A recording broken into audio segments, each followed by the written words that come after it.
Hey guys, after watching and enjoying this action-packed film in IMAX, there is a particular sequence where, after escaping the dragon snake and being poisoned by it, the protagonist Din Djarin is in hiding deep in the forest and Grogu is tending to his wound, which is, in my opinion, is the biggest no-no in screenwriting. Because at this point, I was closely looking for the signs of life in him, which obviously is not a difficult thing when you're watching it in IMAX, but it felt like the film has already ended and Grogu is saying his final goodbye by burying him in what looked like an on-ground grave. So this is something you've seen from a positive perspective, is building tension and restlessness in the viewer's mind, but extending this sequence to literally 20 minutes long after you have given the viewers a whole ride of action and adrenaline-packed sequences is the biggest disappointment in my view. At this point, I was literally checking my watch to see if it's time to leave the cinema or should I wait for the post-credits. Well, I have to admit that I kind of enjoyed Grogu's efforts that he did for saving Djarin, but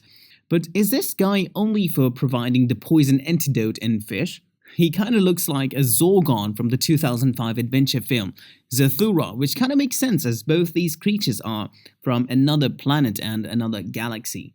So with zero arc in the story, this lizard had better emotional relevance in this scene than the protagonist in heavy action sequences, which I already talked about in my previous video. I know I am a bit critical about Pedro's acting in action sequences, even though I enjoyed those beautifully performed stunts and live action scenes, in which, for your information, is not Pedro's taking charge and fighting, but a stuntman. We only see him when taking off the helmet, where he shows minimal expressions and flat-toned dialogue delivery. So by the end of this emotional sequence, when Djarin gains consciousness, everything feels rushed and urgent, like the writers are trying to wind up and provide a satisfying ending by giving the villain twins a kind of predictable fate by feeding them to the dragon snake. I gave this film a 7 out of 10 rating long before the Rotten Tomatoes went to the cinema because luckily I reside in China these days and get to see the film 12 hours ahead of the US time.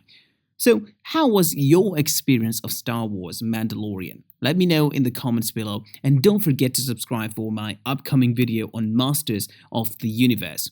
And goodness knows what Nicholas is gonna do after his last blockbuster Red, White and Royal Blue. Thanks for watching, I'm John and see you in the next one.